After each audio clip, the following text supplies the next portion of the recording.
What if I told you that one of the most revered women in the Bible, a spiritual giant who had stood shoulder to shoulder with the great Moses himself, was suddenly and terrifyingly struck down by God with a gruesome disease? This woman, celebrated as a prophetess, found herself instantly cast out, rejected, and marred by a curse so shocking that the entire nation of Israel, hundreds of thousands of people, was forced to halt its divine journey just to wait for her public shame to conclude. This narrative is not about some foreign enemy of God. It is not the downfall of a pagan king or an idol worshipper. It is the story of Miriam. Yes, that Miriam, the fiercely brave older sister who, as a mere child, watched over baby Moses as his small basket drifted precariously among the reeds of the Nile. She was the one who later led the women in triumphant song and dance when the Lord split the Red Sea and swallowed Pharaoh's formidable army. She was a woman who had witnessed God's overwhelming power firsthand. Now she was struck down by that very same power, manifested not in salvation, but in immediate judgment. Why did the Almighty punish Miriam so drastically? Was it simply a matter of human pride? Was it raw, consuming jealousy of her brother's unique position? Was the conflict rooted in the racial tension surrounding Moses's choice of wife? Or was there a profound theological issue hidden beneath the surface of this family quarrel? This story is more than the punishment of a single woman. It is a defining moment when spiritual authority, unchecked human ambition, and unwavering divine justice collided before the eyes of an entire emerging nation. It reveals an uncomfortable truth about human nature, the tendency of even the most devoted among us to fall prey to envy, and about the God who penetrates and sees everything, even the silent thoughts we dare not voice. Over the coming moments, we will trace every subtle tension, every hidden detail of this seismic biblical event, from the deep-seated resentments brewing in the wilderness, to a forbidden criticism aimed at the Lord's anointed, culminating in a divine judgment that struck without warning.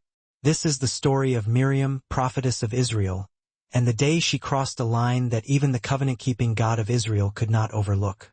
Before the devastating leprosy, before the crushing shame, before the mandated silence of exile, she was just a small girl standing quietly among the lush reeds along the river Nile.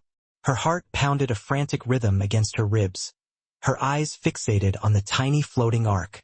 Inside that basket lay her infant brother, Moses, and her name was Miriam. Even in her youth, Miriam exhibited uncommon courage. She watched the basket drift closer and closer to Pharaoh's daughter, an Egyptian princess who held the power of life and death over the baby.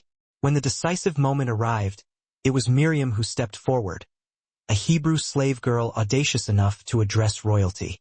Through that incredible boldness, she helped ensure not only that Moses would live, but that he would be raised within the walls of Pharaoh's own palace. That was merely the genesis of her destiny. As years passed and Moses fled Egypt, and Aaron rose to prominence among the priests, Miriam ascended as well, not as a secondary figure, but as a genuine prophetess, a spiritual leader in her own right, a powerful voice among the masses. When the Lord cleaved the Red Sea and utterly destroyed Pharaoh's chariots beneath the returning waves, the celebration was not led by Moses's deep priestly voice.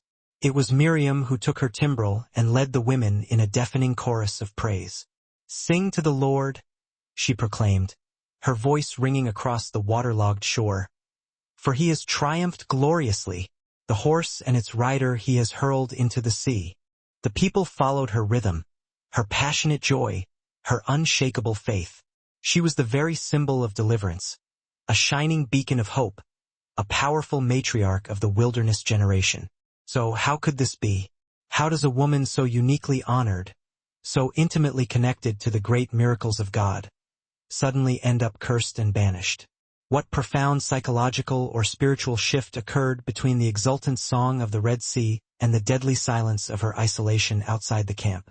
Did pride, perhaps, slowly fester beneath the layers of public praise? Did bitterness begin to take root in the cracks of shared leadership? Or did something darker creep in? Something unexpected from one regarded as so holy? To truly comprehend the severity of the retribution, we must meticulously examine the moment the fabric of their leadership began to unravel.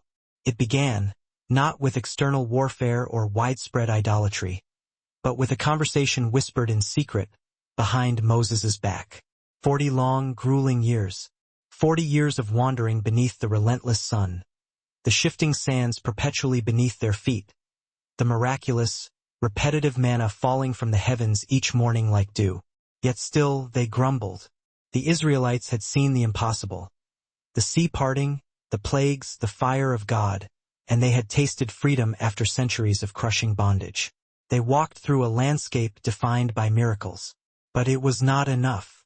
They complained about hunger, about thirst, about the terror of the unknown. They questioned Moses' decisions. They blamed Aaron for their discomfort. And they gossiped constantly about the burden of leadership. Even as God's glory manifested openly, a pillar of cloud by day, a column of fire by night, they desperately longed to return to Egypt, to the familiar chains of slavery. Moses, their divinely appointed leader and prophet, was perpetually exhausted. He carried the crushing weight of an entire nation on his shoulders. Every quarrel, every petty rebellion, every desperate cry of, "Why did you bring us out here to die?" Aaron, the high priest, functioned daily on the knife edge between life and death, offering solemn sacrifices to hold back plagues and cleanse communal sin. And Miriam stood firmly beside them, a prophetess, a spiritual anchor. She had helped guide them this far. She had sung the anthem of freedom. She had experienced God's power firsthand. But in the quiet lulls, in the stillness that descended between miracles, something fundamental began to shift. Leadership was no longer a shared celebration. It became relentless stress, perpetual strain, and endless scrutiny. Why was it always Moses who received the visions? Why did God speak only to him? Weren't Aaron and Miriam chosen too? Didn't their contributions matter just as much in the grand scheme? Around them, the vast populace seethed with deep-seated dissatisfaction. They cried out for meat. They cried out for water. They cried out for a comfortable home they no longer even remembered. Miracles had clearly morphed into mere expectations. Wonders were met, not with awe, but with perpetual whining. The desert was not simply testing their physical endurance. It was critically testing the integrity of their faith. Something was destined to break. And when it did, the resulting divine judgment would be swift, decisive, and terrifyingly public. Has the Lord indeed spoken only through Moses? The wilderness provided the setting not only for physical survival but for a profound test of loyalty, of the nature of leadership, and, most importantly, of humility. Not even the greatest figures among them were immune to the pervasive weight of it all. Miriam, the very woman who had joyfully danced and sung upon the Red Sea shores, was deeply troubled. She felt a change in the divine favor. She had led. She had prophesied. She had stood by Moses during the harrowing confrontation in Egypt. Without her swift, childhood action, Moses might never have survived infancy. Aaron, too, harbored questions. He, the consecrated high priest of Israel, the spiritual epicenter of the people's worship, yet Moses heard from God face to face. The dangerous questions began subtly. Is Moses truly the only vessel through whom God speaks? What about us? Are we not also ordained as prophets and leaders? Were these the first stirrings of rebellion, or merely the desperate cry of overlooked, overshadowed voices? Was it consuming jealousy, or a misguided demand for perceived justice? This was not an open revolt with banners and armies. It was a rebellion of the heart, subtle, insidious, and profoundly dangerous. It began with quiet words, whispers that were soon to shake the entire Israelite camp to its foundations. Has the Lord spoken only through Moses? What started as a rhetorical question would rapidly escalate into a direct accusation. And God was listening to every syllable. The whisper began, but it quickly became more than a critique of leadership structure. It morphed into a deeply personal attack. They spoke against Moses, not concerning his decisions or his actions, but concerning his private life, specifically his marriage. Moses has married a Cushite woman, they stated, framing this choice as justification for their unrest. But who exactly was this woman? Was she Zipporah, the Midianite wife known from earlier stories? Or had Moses taken a second wife, Perhaps a dark-skinned woman from the land of Cush, ancient Ethiopia? Cush represented Black Africa, a foreign land, a distinctly different people, a separate culture. But was the woman the real target? Or was she merely a convenient, easily weaponized excuse? Miriam, the prophetess, and Aaron, the high priest, both possessed high status. Both held immense spiritual power. Yet both watched Moses ascend to heights of intimacy with the divine that they could never attain. He married a Cushite woman. That was the phrase spoken aloud. But underneath that simple line, something far more corrosive was stirring. Pride, raging envy, and a threatened sense of identity. Was the issue rooted in racial differences? Perhaps. Was it a concern for cultural purity or separation? Possibly. But above all, it was about political and spiritual position, the gnawing feeling of being passed over, of being outshone, of being perpetually pushed to the side. This was never solely about Moses's wife. It was about the crushing weight of being perpetually second, the fear of being marginalized, the desperate human need to feel supremely important. And so Miriam spoke, fueled by resentment, and Aaron readily agreed. And the small spark they ignited was about to burst into catastrophic flame right in the presence of the Almighty. God hears absolutely everything. The slightest whispers behind canvas tents, the restless murmurs hidden deep within the heart, the unspoken thoughts that no one dares to voice. And this time he did not remain silent. He issued a sudden, terrifying summons. Moses, Aaron, Miriam. No explanation was given, no delay was permitted. Come out, all three of you, to the tent of meeting, he commanded. 3 siblings, 1 chilling summons, and a God who was unequivocally displeased.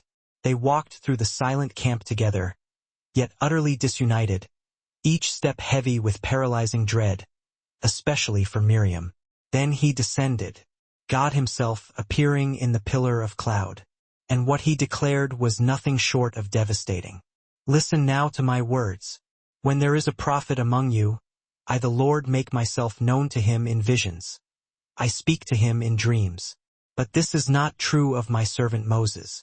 He is faithful in all my house. With him I speak mouth to mouth, clearly and not in riddles.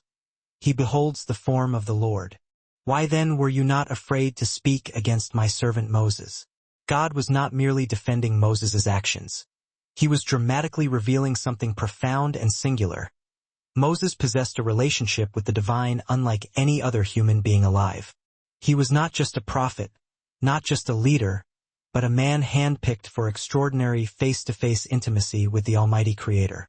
God's anger erupted, not because of a questionable marriage choice, but because of the breathtaking hubris that dared to challenge his chosen one. They hadn't just insulted Moses. They had directly questioned God's own selection and ordination. And as the thick, heavy cloud of God's glory finally lifted, something horrifying remained in its place. Most people would never dream of questioning the decisions of the Creator. But today someone did, and God was about to make it crystal clear exactly how grievous that error was. Listen to my words.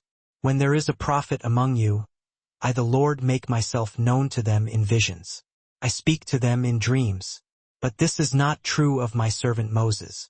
He is faithful in all my house. With him I speak face to face, clearly and not in riddles. He sees the form of the Lord. There it stood, the divine categorical defense. God did not simply protect Moses. He exalted him publicly before the entirety of Israel. He elevated Moses above every other prophet, above every other spiritual voice. This was not a dispute over administrative leadership. It was a matter of spiritual proximity. Moses didn't just serve God. He stood in the very tangible presence of God. And when one speaks against a man of that stature, they are not merely criticizing a human being. They are directly challenging God's supreme authority. Why then were you not afraid to speak against my servant Moses? God's fury was not chaotic. It was righteous, controlled, and perfectly just. But make no mistake, he was incandescently furious. The line had been crossed, irrevocably, and now the punishment began. The lingering echo of God's thunderous voice still reverberated in the desert air. But the second act of the judgment was instantaneous. In the absolute blink of an eye, the once radiant Miriam, sister of Moses, the beloved leader and chanter among the Israelites, was struck down with tzara'at leprosy. Leprosy, a disease feared above all others in ancient Israel. It was the visible sign of divine judgment, a guaranteed sentence of exile, isolation, and unutterable shame. A disease that rendered the victim untouchable, profoundly unclean. A stark curse placed directly before the eyes of the entire world. Miriam's precipitous fall from grace, from respected spiritual pillar to defiled outcast, happened in a single moment, her fate sealed by her own bitter words. Her skin turned instantly, horrifically, white as snow. But why was only Miriam subjected to this agonizing punishment? Why was Aaron, her partner in the offense, seemingly left unscathed? Is it not true that both siblings spoke against Moses? Both questioned God's structure of authority. Why the differential treatment? Some rabbinic scholars suggest this divine disparity occurred because Miriam, as the elder sister, was the initiator. She was the first to give voice to the critical thought. Perhaps her established role as a dynamic, influential leader among the women meant her sin was magnified. Her authority meant her whispered words carried far greater, more dangerous weight. When that weight was used to undermine Moses, God's justice had to follow through with a harsh, indelible lesson. Yet, this judgment symbolized more than just simple retribution. Leprosy in the Bible was not merely a physical malady. It symbolized something deeper and acutely spiritual. It was a visible marker of ritual defilement, a living, breathing separation from the community. It was a public decree. You are unclean. You are cast out. You are no longer one of us. Miriam's punishment was not simply physical. It was public, absolute, and definitive. Her name, once synonymous with triumph, now became a horrifying example of what happens when one challenges God's chosen servant. The sheer severity of her punishment sent an unmistakable message echoing across the vast plain to the entire nation of Israel. God's chosen leader is sacrosanct and cannot be questioned, not even by those closest to him. As Miriam's devastating punishment unfolded before the appalled eyes of the entire nation, it was clear that this moment had shattered more than just her pride. Aaron, her brother, her co-conspirator and confidant, was left to confront his own complicity in the tragedy. Please, Moses, do not let this happen. Do not hold this terrible sin against us. We were wrong. We acted foolishly. I should have never spoken against you. But please, I beg you, do not let her suffer like this. In this moment of crisis, Aaron's desperate words exposed a deep flaw, his own abject cowardice. He did not step forward to take responsibility. Instead, he pleaded directly to Moses, completely deferring accountability and hoping his brother would act as his shield and intercede. Where was the bold leader who once stood beside Moses before Pharaoh? The same Aaron who spoke with authority? Now he was reduced to pleading, "Oh God, please heal her. Please, I beg you." Moses immediately cried out to God, not in self-righteous anger, but in profound sibling love. His heart was violently torn between the cold necessity of divine justice and the desperate need for mercy for his sister. But God's response was not the instantaneous relief they sought.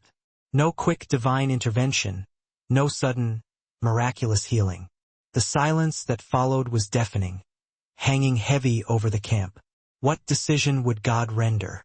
Would he yield to the desperate, heartfelt plea for mercy offered by Moses? Or would the absolute justice of the judgment stand firm? The outcome was agonizingly unclear. Moses, the man of unparalleled intimacy with God, stood alone between the vulnerable people and the white-hot wrath of the Almighty.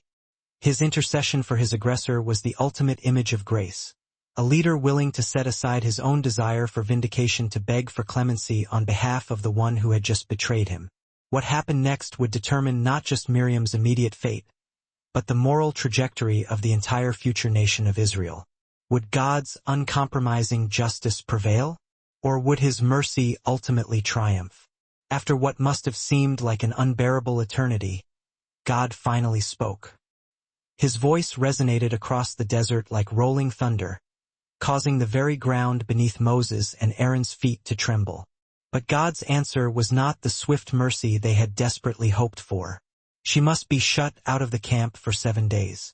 God's judgment was clear and unyielding. However, his decision was not arbitrary.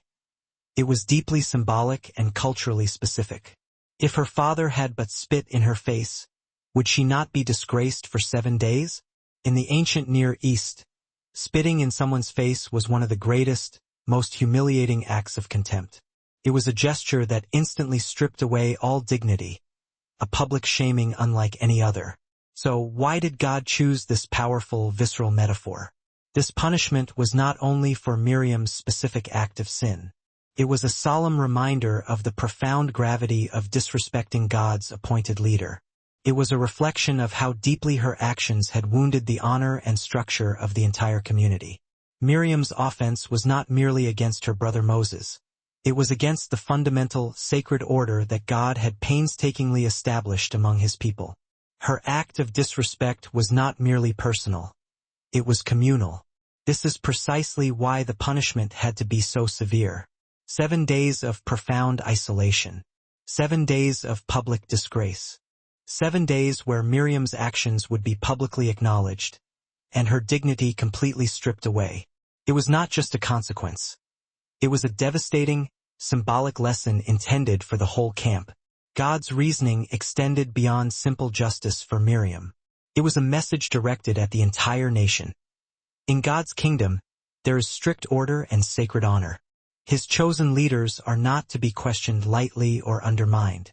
Their authority is consecrated, not a platform for personal gain or petty rivalry.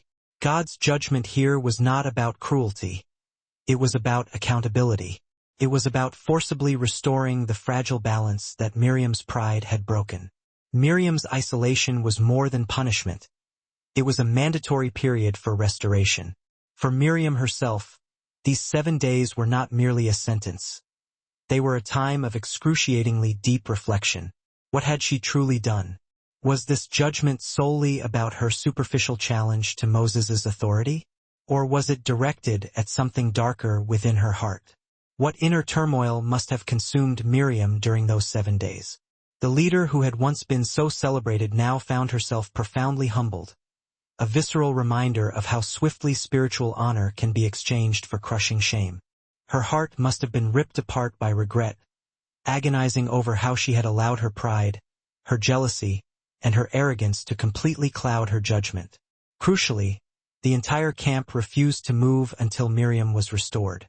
The whole nation remained suspended, waiting for her cleansing. This was no minor logistical halt. It was a time of complete suspension, a spiritual and physical pause, dictated by the fact that the people could not move forward until God had actively lifted the curse. It serves as an eternal reminder: what happens to one person in the spiritual body of Israel affects the entire community. Miriam's agonizing absence was a powerful object lesson for everyone. A massive nation put on indefinite pause. The weight of leadership, of making the right choices in the eyes of God, had never been more starkly evident. There was a collective, heavy accountability that the Israelites felt, even if they couldn't fully articulate why they were waiting. But what Miriam did not yet know was that her punishment would eventually end. She would be restored and welcomed back, and the camp would proceed once again. But the searing lessons of those 7 days, lessons of profound humility, true repentance, and the terrifying price of pride, would indelibly mark her for the rest of her days. 7 days of painful exile. 7 days for Miriam to intensely search her own heart. 7 days to remember that true spiritual leadership is never about position, power, or personal pride, but exclusively about humbly serving the revealed will of God. What unfolds in the wilderness is not simply a test of physical endurance. It is, first and foremost, a test of the heart. And for Miriam, this was the moment she would never be allowed to forget. Miriam's punishment was undeniably severe. The lingering question remains: why only Miriam? Why did God choose to strike her with the leprosy, leaving Aaron, her equal in the sin, seemingly untouched? Was God simply harsher on Miriam because she was the one who initiated the challenge against Moses? Or was a deeper, perhaps cultural, dynamic at play? Some scholars propose that God's justice here was tied to the cultural gender roles prevalent at the time. In the ancient world, men were universally expected to occupy positions of leadership and authority. Perhaps Miriam's punishment was more severe because, as a woman, she was perceived as stepping beyond her expected societal role, thereby challenging the divine hierarchical order in a way that was culturally deemed unthinkable. Conventional cultural norms of the time dictated that women held a much more limited role in public, authoritative leadership. Miriam had already defied these expectations by becoming a prophetess and a dynamic leader among the people.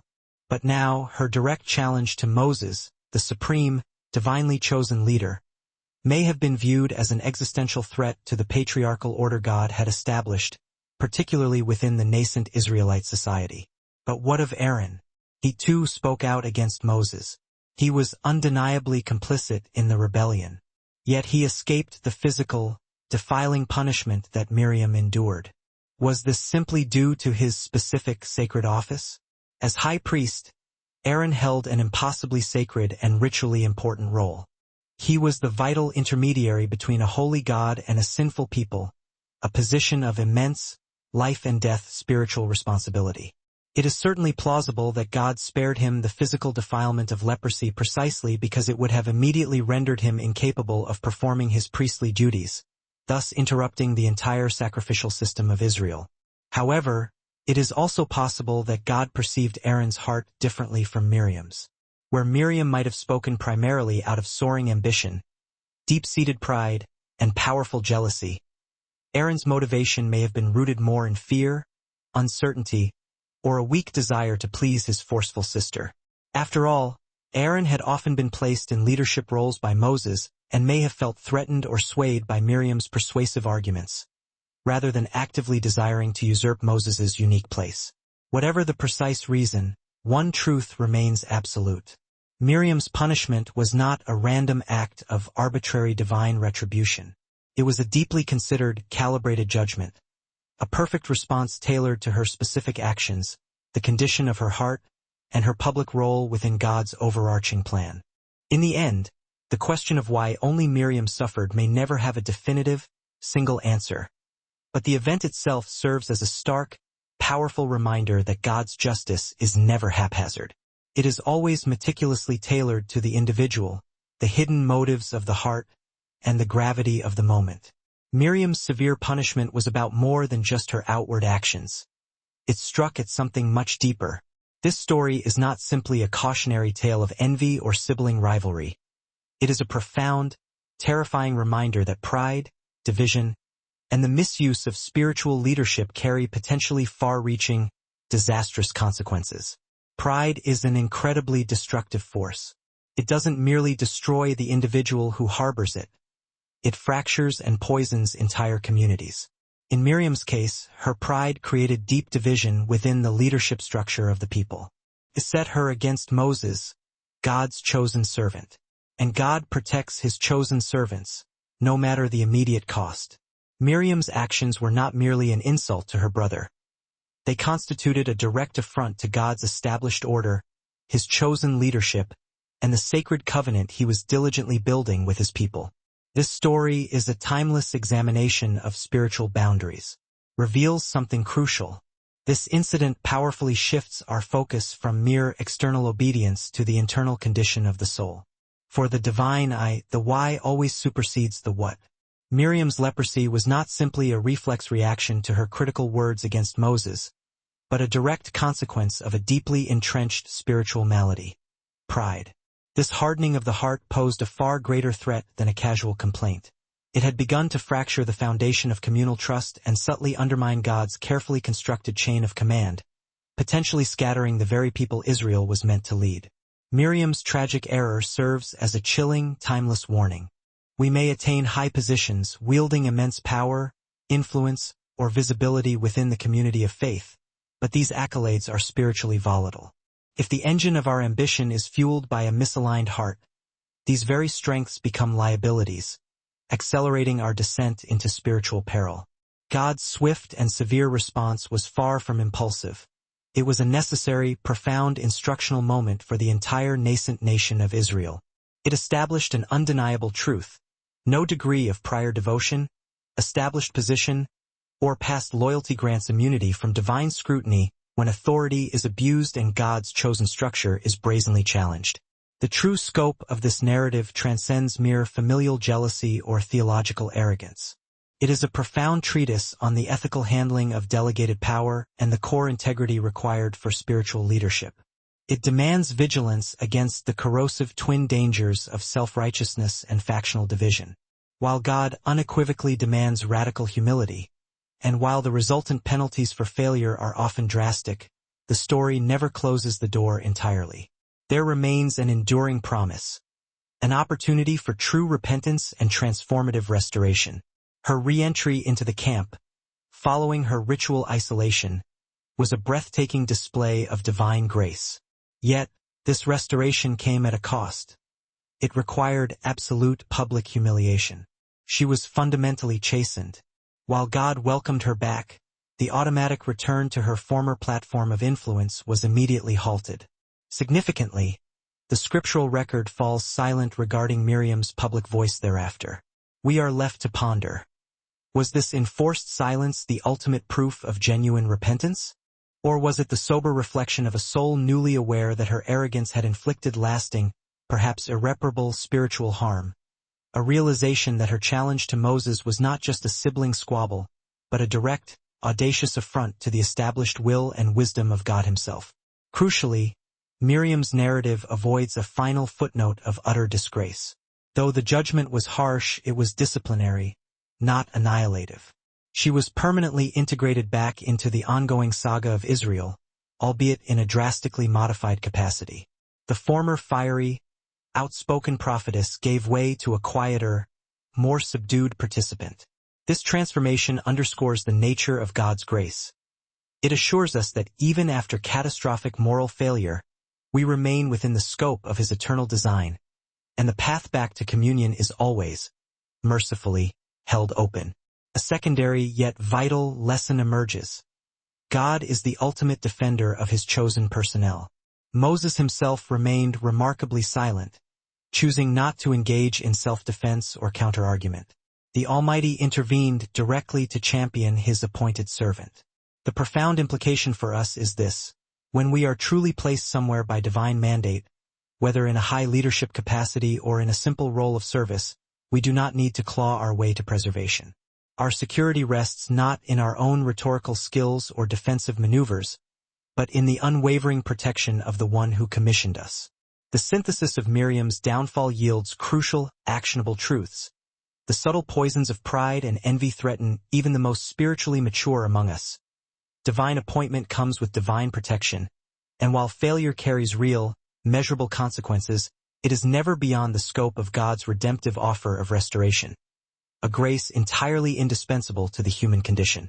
While few of us possess Miriam's public platform, we must ask ourselves how frequently we indulge in internal criticism fueled by envy, or arrogantly second-guess those whose authority flows from God, believing our own wisdom to be superior. Spiritual narcissism is abhorrent to God. He stands ready to dismantle the self-constructed pedestals of those who exalt themselves above others, particularly those he has specifically commissioned for leadership. Yet, amidst this severity, a transcendent beauty shines through. God is not merely a relentless disciplinarian. He is defined by profound, boundless mercy. Despite the grievous nature of Miriam's proud rebellion, God meticulously fashioned a path for her return, for healing, for reintegration into the covenant community. The God who mandates our necessary spiritual exile is the same God who accompanies us on the long walk back. The ultimate lesson is not defined by the moment of the fall, but by the power of the resurrection.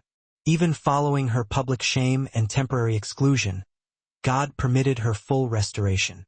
This is the unwavering hope to which we must fasten ourselves.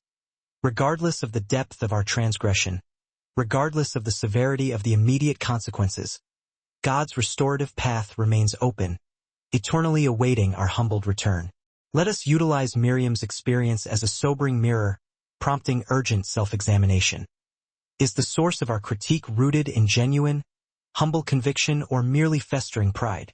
Are we viewing our circumstances through the lens of spiritual integrity or the distorting filter of resentful envy?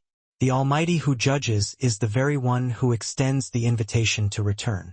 His mercy definitively dwarfs our most profound failures, and His grace stands ready to engineer a path for our complete restoration. Did the intensity of this account surprise you as much as it impacted our team? We are eager to engage with your perspective. What, in your view, was the definitive reason for God's judgment upon Miriam? Was it solely hubris, the danger posed by a corrupted leadership role, or an even deeper systemic challenge to divine order? Share your insights and complex thoughts in the comments section below and become an active part of this vital conversation. And please, do not overlook the opportunity to subscribe for ongoing deep dives into hidden biblical narratives and challenging theological insights just like this one.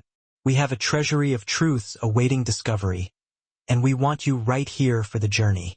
Hit that subscribe button and officially join our growing community. Until our next encounter, keep rigorously seeking divine truth in the most surprising corners of the Scripture. We'll see you in the next installment.